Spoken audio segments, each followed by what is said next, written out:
ناپاکی کے خون کی، حیض کی کم سے کم مدت جو قرآن و حدیث کے مطابق ہے وہ 3 دن ہے۔ 3 دن سے کم جو خون آئے اور اگلے 15 دن تک کوئی خون نہ آئے تو یہ حیض نہیں ہے، یہ استحاضہ ہے، بیماری کا خون ہے۔ حالت حیض میں نماز بھی منع، روزہ بھی منع، ازدواجی تعلق بھی حرام، مسجد میں دخول بھی حرام، قرآن کو چھونا، قرآن کی تلاوت، طواف وغیرہ سب حرام۔ دوسری چیز ہم نے ذہن میں یہ رکھنی ہے کہ حیض کی زیادہ سے زیادہ مدت 10 دن ہے، کم سے کم 3 دن، زیادہ سے زیادہ 10 دن۔ 3 سے کم آیا اور پھر پلٹ کر نہیں آیا، یہ بیماری کا خون، نماز روزہ معاف نہیں ہے۔ 10 دن کو کراس کر گیا تو میکسیمم 10 دن تک حیض ہو سکتا ہے، اس کی 2 صورتیں ہیں، وہ آگے جا کے ڈسکس کرتے ہیں، اور باقی جو ہوگا وہ بیماری کا خون ہوگا۔ تیسری چیز یہ ذہن میں رکھنی ہے کہ 2 ناپاکی کے ایام کے درمیان کم از کم پاکی کے 15 دن ہونا لازمی ہے۔ یہ نہیں ہو سکتا کہ ایک ناپاکی کے ایام ختم ہوں، حیض کے دن ختم ہوں، اور 15 دن پاکی کا پیریڈ آنے سے پہلے نیا حیض شروع ہو جائے، یہ نہیں ہو سکتا۔ تو مثال کے طور پر 5 تاریخ کو کسی کو خون آنا بند ہوا، حیض کے دن ختم ہو گئے، 7 دن تھے وہ ختم ہو گئے مثال کے طور پہ،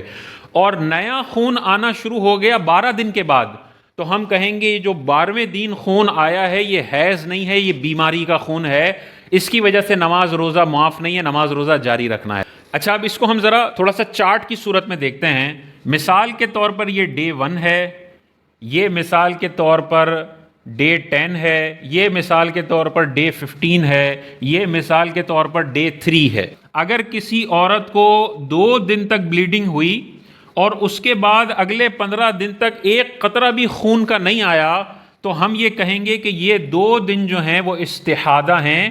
بیماری کا خون ہے، اس میں نماز روزہ معاف نہیں ہے۔ اگر خون آنے کی وجہ سے اس نے چھوڑ دی تھی تو ان نمازوں کی بھی قضا کرنی ہوگی اور ان روزوں کی بھی قضا کرنی ہوگی، کیونکہ نمازیں حیض میں معاف ہوتی ہیں، استحاضہ میں معاف نہیں ہیں۔ لیکن خون آ رہا تھا، اس نے یہ حیض سمجھ کے نمازیں چھوڑ دی تو گناہگار نہیں ہوگی، لیکن ان نمازوں کی بھی اب اسے قضا کرنی پڑے گی۔ اگلا سینیریو دیکھیں۔ مثال کے طور پر کسی کو بلیڈنگ ہونا شروع ہوئی اور بلیڈنگ ہوتے ہوتے مثال کے طور پر وہ 12ویں دن رکی، تو اب میکسیمم حیض کے جو دن ہو سکتے ہیں وہ 10 ہیں۔ تو اس عورت کی پھر 2 ٹائپس بن جائیں گی۔ پہلے ہم دیکھیں گے کہ کیا اس کی کوئی عادت ہے، یعنی پچھلی دفعہ جب بلیڈنگ ہوئی تھی یا نارملی اس کو بلیڈنگ ہوتی ہے تو کتنے دن کی عادت ہے۔ مثال کے طور پر اس کی عادت ہے 7 دن کی، تو ہم کہیں گے یہ جو پہلے دن کے بعد آتا رہا اور 12ویں دن تک جاری رہا تو اس میں عادت کے 7 دن حیض ہوں گے، اور باقی 7 - 12 یہ جو 5 دن ہیں وہ استحاضہ ہیں۔ ان 7 دنوں کی نماز روزہ اس پر معاف ہے، روزوں کی بعد میں قضا کرنی ہوگی۔ بقیہ 5 دنوں کی نہ اس پر نماز معاف ہے نہ روزہ معاف ہے، نمازوں کی بھی قضا کرنی پڑے گی اور روزوں کی قضا تو ویسے ہی کرنی پڑتی ہے۔ لیکن اب اس کے لیے مسئلہ کیا ہے، اس کو مسلسل خون آ رہا ہے تو یہ 7ویں دن کے بعد غسل کر کے نماز روزہ شروع کر نہیں سکتی، کیونکہ خون ابھی رکا نہیں ہے۔ ہو سکتا ہے اس مہینے عادت بدل گئی ہو اور 8واں دن بھی خون 8 دن ہو گئی ہو، 9 دن ہو گئی ہو، 10 دن ہو گئی ہو، تو ایسی عورت جس کو خون آیا اور 10 دن کو کراس کر گیا وہ 10ویں دن تک انتظار کرے گی۔ 10 دن تک انتظار کرے گی، جب 10 دن کو کراس ہو جائے گا تو اب 100% کنفرم ہو گیا کہ یہ جو بلیڈنگ ہو رہی ہے وہ حیض نہیں ہے، وہ بیماری کی وجہ سے ہے۔ تو جیسے 10واں دن مکمل ہوگا اب یہ غسل کر کے نمازیں شروع کرے گی اور روزے وغیرہ شروع کر دے گی، کیونکہ اب کنفرم ہو گیا کہ اب جو اضافی آ رہا ہے وہ بیماری کا خون ہے۔ اب مثال کے طور پہ اس کی عادت 7 دن کی تھی اور 12 دن آیا تو اسے یہ پتا ہے کہ میرے 7 دن حیض ہیں اور باقی 5 دن میرے استحاضہ ہیں، لیکن میں نے 10 تاریخ تک نماز نہیں پڑھی تو 7 - 10 یہ جو 3 دن ہیں ان کی بھی مجھے قضا کرنی پڑے گی نمازیں، اور 10 تاریخ سے تو میں نے نمازیں شروع کر دی ہیں تو بقیہ 2 دن کی تو میں نمازیں پڑھ رہی ہوں گی، تو وہ نمازیں پڑھیں گی، اور پیچھے کے جو 7 سے 10 دن تک کا وقت ہے اس میں بھی اس کو نمازوں کی قضا کرنی پڑے گی۔ دوسرا اس میں سینیریو یہ ہے کہ اس عورت کی پہلے کوئی عادت نہیں ہے، مثال کے طور پہ پہلی دفعہ بالغ ہوئی اور خون پہلے دن آ کے 10 کو کراس کر گیا،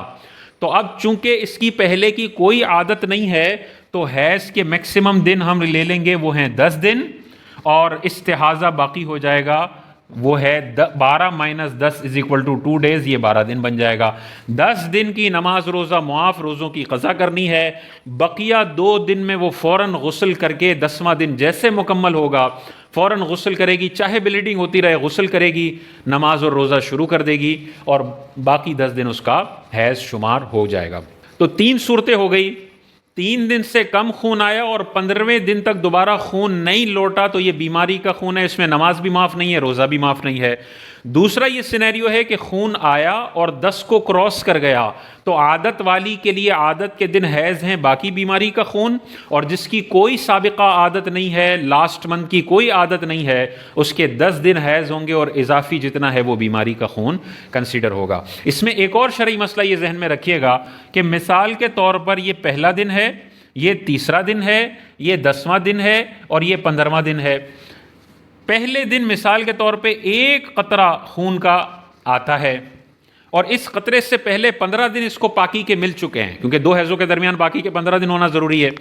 اس کو وہ مل چکے ہیں۔ اب 1 قطرہ خون کا آیا، پھر خون رک گیا اور خون آیا 9ویں دن،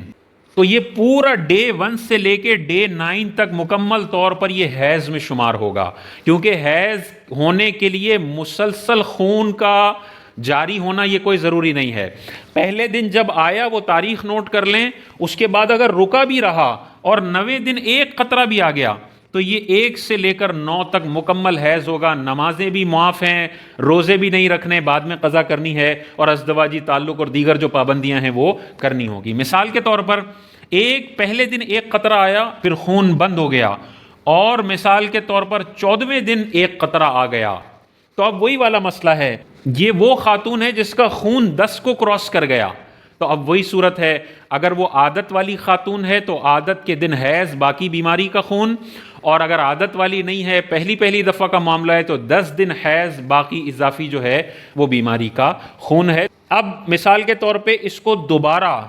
1 قطرہ ڈراپ آ گیا، مثال کے طور پر 9 اکتوبر کے بعد یہ آ گیا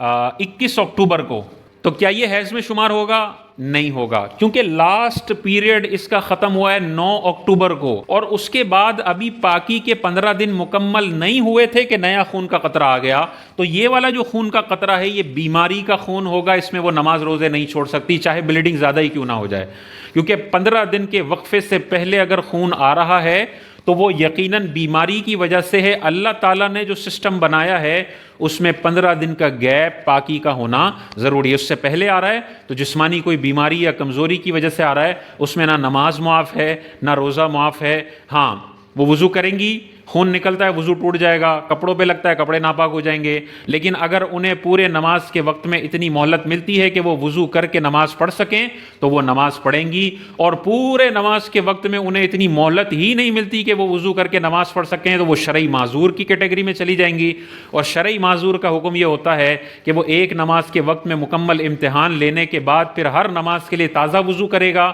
اور اس کے بعد جتنے خون کے قطرے نکلتے رہیں اس سے وضو کے ٹوٹنے کا تعلق نہیں ہے، اس کی نمازیں ہو جائیں گی۔